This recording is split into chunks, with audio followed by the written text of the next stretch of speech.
The rain began quietly. Then it turned into a disaster. Torrential downpours unleashed deadly flash floods across Nairobi, the capital of Kenya.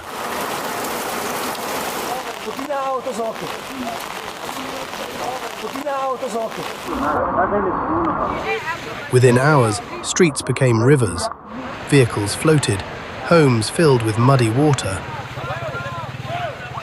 The water drainage is very bad here, and there are people who died inside their cars over here. At least 48 people have now died as relentless flooding swept through the city and surrounding areas. Officials say the toll could still rise as search teams continue combing through submerged neighborhoods. The riverbanks broke as the rains continued and cars were swept away, and water flowed into our shops, destroying property for many. In several neighborhoods, the floodwater rose to hip level. Motorists abandoned their cars and tried to reach higher ground on foot. Others were trapped inside vehicles as water rushed in. We were forced to become rescuers.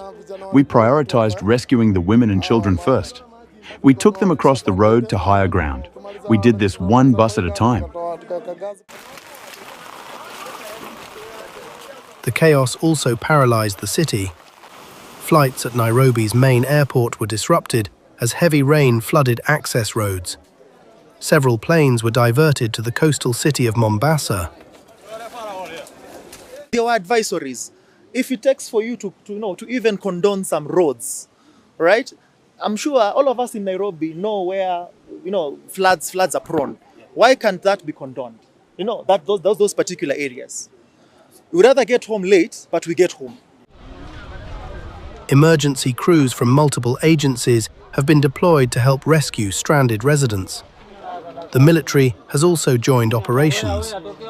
Search teams are still moving through flooded neighborhoods, looking for missing people and retrieving victims. I would like to further state that we have Nairobi residents Kenyans who have used unscrupulous means to acquire land and build structure on waterways. We, as the county government of Nairobi, have come to an agreement that all these illegal structures shall be demolished. We cannot continue losing lives because of few selfish people who want to benefit themselves. The country has been experiencing heavy rains since late February, marking the start of the long rains season. But scientists say something has changed. Research shows climate change is making storms across East Africa more intense. Rainfall is becoming shorter but far more powerful. A 2024 study by the World Weather Attribution found that climate change has made extreme rainfall events in the region twice as likely as before. For residents of Nairobi, the warnings feel painfully real. Flooded homes, destroyed livelihoods. Streets are still buried under mud and wreckage. And as dark clouds continue to gather over the city, many fear the worst may not be over yet. Because if one night of rain can bring a capital to its knees, what happens if the skies open again? The Iran war is causing a shortage of energy, which is making food crops more vulnerable. Farmers in Asia and Europe are also having trouble getting the fuel that they need to run essential machines. Australian grain farmers are having trouble getting fuel before the planting season, and there are some rice farmers in Bangladesh who can't get diesel to run their irrigation pumps. And fishers in the Philippines may soon have to leave their boats on land. A prolonged energy supply crunch will drive up the food bills and play into global concerns about inflation arising from the conflict. 2 weeks into the US-Israeli war with Iran, flows of crude oil, LNG and fertilizers are being choked. Farmers are now paying more for crop nutrients, and for some access to a major export market has been cut off. Now the fuel crunch is adding another major hurdle. Modern agriculture is energy intensive, relying on large amounts of fuel to power machinery that is used for sowing, harvesting and tending to livestock. Without the supply, farming calendars honed over generations will get disrupted. If farmers can't get enough diesel, sowing could get delayed or reduced. The cost of processing and transporting produce after harvest would also increase. The Asia-Pacific region is particularly dependent on commodities shipped from West Asia, even as governments are moving to cap prices for the curtail use. Customers have rushed to purchase fuel, leaving industries like farming vulnerable to shortfalls. And petrol prices in Pakistan have surged. The impact is being felt more sharply by the country's food delivery riders. For thousands of motorcyclists, the sharp rise in fuel costs has become a major burden. Many riders say that the sudden increase in petrol prices has wiped out a large part of their earnings. Things were going fine earlier, but since petrol prices increased, we're facing a lot of difficulties at home. Earlier, we'd spend around 500 rupees on petrol. Now it's 800 rupees. Our petrol expenses have gone up, and as a result, we're struggling to cover household expenses. But the price of petrol has now crossed 320 rupees per litre. For delivery riders who rely on motorcycles to earn a living, the situation is extremely hard. The increase in fuel prices is a huge loss for us and our families, especially for the poor. Everything has become expensive, and it's very hard for us to afford. We appeal to the government to consider our situation, please. And across cities, the cost of filling up their tanks is eating away at much of what they earn in a day. With earnings stretched thin, the riders are now depending on free iftar meals distributed during the holy month of Ramadan. Community kitchens and charity groups have also become an important source of support for the workers. The Pakistani authorities say that the country has got enough fuel reserves for now, but they are looking at ways to try and manage the reserves carefully given the uncertainty in global supply. The officials have announced that petrol prices will be reviewed every week, and officials are also considering steps that are aimed at reducing fuel consumption. And amongst the options under discussion is encouraging work from home policies.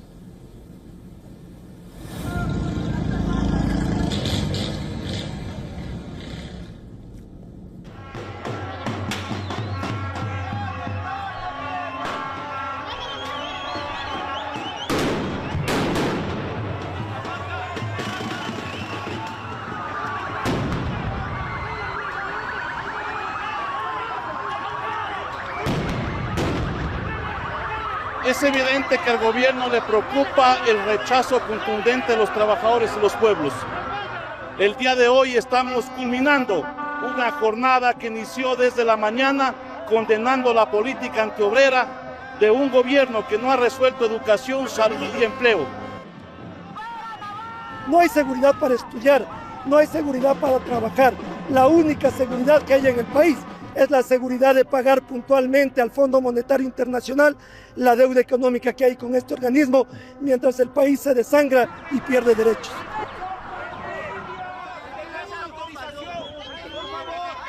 A man with a gun was able to get inside a Klein ASD elementary campus through an improperly closed door. That's according to the district. Yeah, court records show the suspect lived about a half mile from Zwink Elementary, where this incident took place. Reporter Liliana Pearson joining us now from Zwink Elementary. And Liliana, what did parents in the pickup line tell you? There's a lot of mixed reactions from parents today. On the one hand, we're hearing from people who say they feel like the district handled everything just as they should have. Other parents are telling me they wanted more information and they wanted it a lot sooner. What all these parents can agree on is just how troubling it is that a man with a gun was able to get into their child's school in the first place. It's a little alarming. Parents at Zwink Elementary School telling ABC 13 the events of Tuesday afternoon are distressing. Obviously, I was concerned, as any parent would be. Court records say 39-year-old Kyle Chris walked through the front doors of Zwink with a gun after someone else leaving the school did not properly close the doors behind them. Klein ISD telling Eyewitness News the front doors are in working order, but did not respond when we asked if the person leaving held the doors open for Chris. The district telling us an armed officer was on campus that day, doing rounds of the property at the time. Records allege Chris was in military or tactical gear and had a gun and taser holstered when he asked the secretary if there was an armed officer on campus. Those documents go on to say he was asked for ID, but he said he did not have any and left the campus. Through flock cameras, law enforcement was able to trace Chris to his home about half a mile away and arrest him. Kyle Chris Jail records show he was booked into the Harris County Jail on Wednesday and charged with having a weapon in an unauthorized place. Some parents say the school should not have waited over 24 hours to inform families an armed man was inside their child's school. I think it definitely would have helped if it was a little bit sooner, but I felt like there wasn't a ton of information as to far as what happened. In a letter to parents, the district says they waited to inform families to make sure Chris didn't learn about a possible arrest and flee. I have no problem with the timing. Yeah, it was okay. Outside of this charge, Chris has no other criminal record in Harris County. One of Chris's neighbors says he had just hung out with him and didn't notice anything wrong. Just 2 days ago, we went fishing with my son. You know what I mean? Me, him, and the other neighbor, and his girlfriend's little baby boy. That neighbor saying Chris is a veteran, and he feels this is a misunderstanding. Klein ISD tells me that Chris has never had any affiliation with the district. Meanwhile, on record show that Chris is yet to post his bond, and he'll be back in court tomorrow. Near Zwink Elementary, I'm Liliana Pearson, ABC 13 Eyewitness News. I want people to be well aware of the technology being rolled out in the United States via Peter Thiel, via Palantir, and it's forming the police state. And as this guy shows, one-click kill chains, which shows just how easy they can gather information and choose how they're going to kill an individual. This is Maven Smart System, Palantir's software as a service product that we are deploying across the entire department.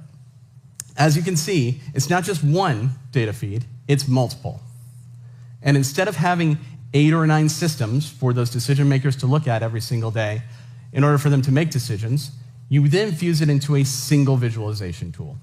The single visualization tool allows you to select, deselect different types of data, look at different approaches to data, but more importantly, action from the same system that you're trying to develop your workflows around. Once you have a detection that you want to actually move into a targeting workflow, for example, this is what we do. Left click, right click, left click, magically, it becomes a detection. That detection then gets moved into a workflow. This is standard digitized workflow, but I want to walk you through it quickly. You have different types of targets that are identified on the left there. Every single column produces a different type of decision-making process. Once you have that decision and you're trying to actually action that process, we now move into COA generation, course of action generation, where we are automatically, via a number of factors, trying to identify what the best asset to prosecute a target looks like.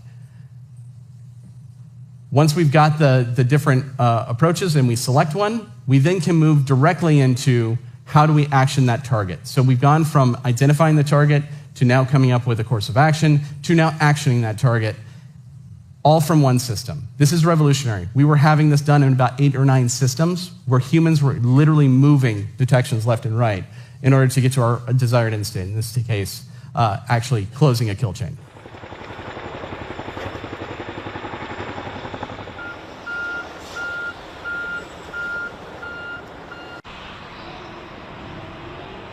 We're able to do this great combined training out here.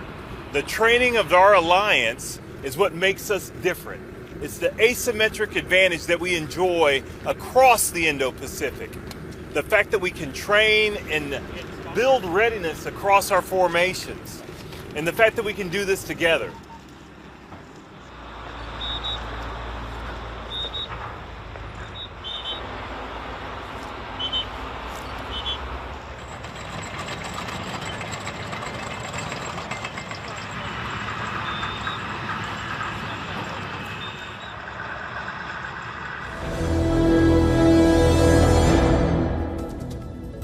All right, let's now get you some breaking updates that have just come, where sources have told ANI that there are several Iranian naval warships that have been deployed near the Persian Gulf and are on standby to provide any assistance or help that is required by merchant vessels coming in there from or towards India. Early on Saturday, 2 Indian-flagged vessels carrying liquefied petroleum gas were granted transit through the Strait of Hormuz by the Iranian authorities. And this follows the Union Ports, Shipping and Waterways Ministry providing an update on the maritime situation in the Persian Gulf and the steps being taken to ensure the safety of India's seafarers and India's vessels. And according to the ministry, 24 Indian flagged vessels with 668 Indian seafarers were operating in the Persian Gulf. 76 Indian seafarers remain on the 3 vessels east of the Strait of Hormuz.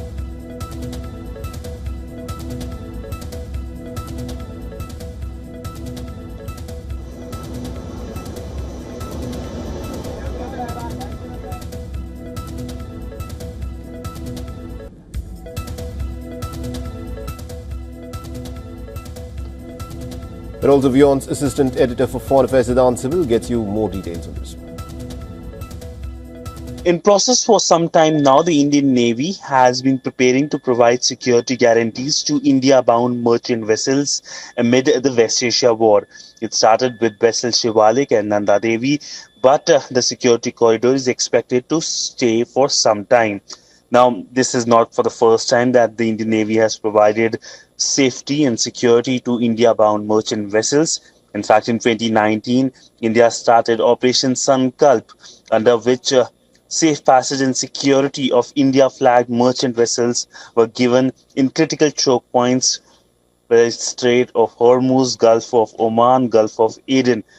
And its focus was expanded in 2023 when the focus was also to deal with piracy. And we know that under Operation Sankalp, India was able to save many lives and conducted several operations and escorted critical commodities worth millions of tons. And this focus remains this time around as well. The war in West Asia is expanding pretty rapidly. The United States is preparing to send another 2,500 more Marines and a powerful amphibious warship into the region as the war with Iran continues to escalate. The missiles, drones and airstrikes are already reshaping the battlefield, and the cost of the war is mounting pretty rapidly. Our next report tells you more.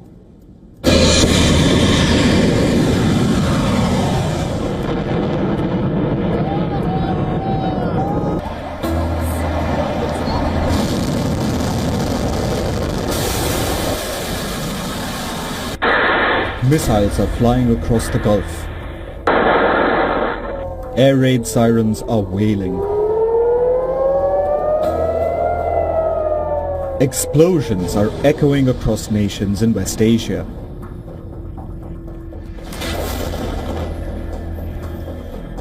The US is now deploying 2,500 Marines and an amphibious assault ship to West Asia, reinforcing its forces as the war with Iran intensifies. The intent is clear.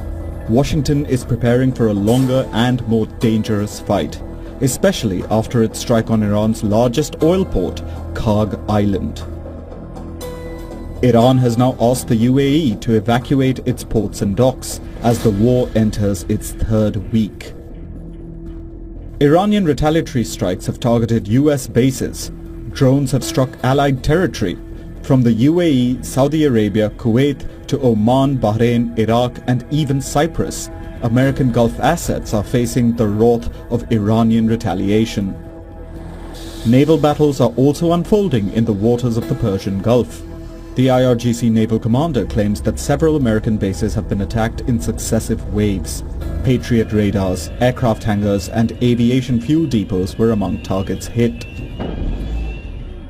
Despite the daily hammering, Iran is not backing down. Tehran's strategy is clear: prolong the fight, make it deadlier and more expensive for the US to continue the war. The costs are already rising. The US has now lost 4 military aircraft since the war began. At least 13 American service members have been killed, with many more wounded. And the financial cost is climbing fast, with billions of dollars in military equipment damaged or destroyed. America's allies in the Gulf are also taking deadly blows. Iranian missiles and drones have targeted regional bases, forcing Gulf nations to intercept waves of incoming attacks and absorb the growing fallout of the conflict. Despite heavy strikes, Iran's leadership remains openly defiant. The country's new leader, Mojtaba Khamenei, has vowed to continue the fight and retaliate for every attack. His message to Washington is blunt: Iran will not surrender. Instead, Tehran is preparing for a long war, one designed to bleed its adversaries. With US forces pouring into the region, the war is rapidly becoming bigger, deadlier and costlier, not just for the US, but for the entire world. Bureau Report, WION, World is One. Do you think Iran got the message and is backing off of Turkey at this time? Do you think they're going to continue to try to goad Turkey into this conflict? Because what's the benefit to Iran? I mean, since Turkey is a NATO ally, if Turkey says, hey, NATO, get involved here, help me out, what does that do to Iran? See, so in a rational calculation, I would say that's the right question to ask. It makes no sense for Iran to target and engage Turkey militarily, because the consequences of doing so would be devastating. Because in addition to Israel and the United States striking and taking action against Iran, if Turkey were to join this conflict militarily, I think you would see a considerable, if not overwhelming, amount of damage done to Iran. Given that the United States now controls the airspace of Iran, the Turkish Air Force is the largest operator of F-16s in the world, over 1,200 planes. If they were to engage the military targets of Iran as a retaliatory response, again, this could really drag a NATO country into war. And I would say NATO would be sort of very skittish and very tepid in terms of essentially getting into this war. But it makes no sense for Iran to target Turkey militarily. The only explanation I can offer right now is, given that the Iranian regime has been severely weakened, we've seen an elimination of a lot of their leadership, not to mention the supreme leader, but key military commanders. Communications have been degraded. There is a possible explanation suggesting that the missiles that targeted Turkey were not a central or overwhelming Iranian government decision, but potentially individual IRGC commanders who just thought, well, it's potential good targets to target oil pipelines or potentially NATO bases inside of Turkey, but it may not be a government-wide decision taken by the Iranians. So it's day 15 of the American-Israeli war in Iran. What's the latest update from events on the ground? Starting with Israel. They are continuing their attacks against Hezbollah targets in the Lebanon and also in southern Beirut. Major attacks by Iran, they've been attacking the US embassy in Baghdad. We understand that there were no casualties in that attack. But probably the most significant attack is on Kaj Island, which is a major Iranian oil facility. Where is Kaj Island and why is it important? Let's zoom closer into the region. Kaj Island is about 5 miles long. It's about 2.5 miles wide. It's situated in the northern end of the Gulf, and it's about 300 miles away from the Straits of Hormuz. Central Command has issued a whole series of videos showing some of the strikes which our Skies data forensic teams have been analysing. The first are up at Kaj Airport. There's been 2 attacks on infrastructure there, but also 2 attacks against the main runway. Now, runways are relatively easy to attack, but they're also relatively easy to repair. The challenge, of course, is we've not seen much from the Iranian Air Force since the start of this war, so I don't think repairing that runway will be a big priority for Iran. On the western side of the island, they've been attacking the IRGC air defence complex. We understand there were 6 attacks there, 4 against the infrastructure targets, almost certainly trying to degrade or destroy Iran's ability to be able to protect the island. And finally, on the eastern side of the island, there have been attacks against the naval base. Now, it is worth pointing out that there have been over 90 targets struck over that 24-hour period. We've just taken a small segment that Skies Data and Forensics have been analysing, but they have included mine storage facilities and also missile storage facilities on the island. What is interesting is that all those targets are to the north of the island. What about to the south here? There's a massive oil facility there. Why has that not attracted the attention of President Trump? Why has that not been a target? Well, 90% of Iran's oil exports flow through this island. It has the ability to offload 7 million barrels of oil a day and can currently load 10 ships. And most of that oil heads its way to China. Almost certainly, President Trump will not have wanted to exacerbate tensions with Xi Jinping of China by targeting the oil facility here. In wider news, it's also been reported that the US is deploying US Marines into the region, 5,000 of them. They'll take 2 weeks to arrive, but they do have the ability to do amphibious operations. Part of the challenge, of course, is working out where they would be deployed. One of the options is Kaj Island. Maybe, but I suspect the more likely is down to the Straits of Hormuz region. That's where the major trouble spot is. The trouble is, as soon as you put boots on the ground, it is an escalation, it risks casualties increasing, and also President Trump will get his hands further in a mangle that he probably is trying to extract himself from at the moment. So in summary, the American and Israeli military action against Iran is increasing in tempo, and Iran's military capability is being degraded. But is that military action getting us any closer to the end of the war? Iran still has its military leadership in place, its political leadership in place, it still has drones, it still has proxies, and it still has a foot on the international community's throat with regard to the Straits of Hormuz and energy. All of these situations can be resolved in time, but that's time that President Trump doesn't have. We all hope for the toppling of this regime, but even if it doesn't happen, it will be much weaker. Hopefully it will be overthrown and then the problem will be solved. But anyhow, we're talking about a very different Iran, not as threatening as it used to be. It's not the same superpower.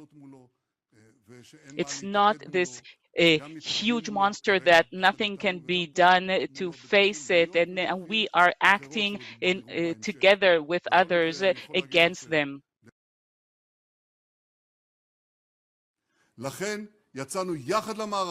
This is why we decided to act together, Israel and the U.S., to continue what we did in the previous operation, the Rising Lion, in order to prevent from Iran developing ballistic missiles that could threaten Israel, the region, and the whole world. That is our goal. We have formed an unprecedented alliance with the U.S., with our great friend, my own personal friend, President Trump.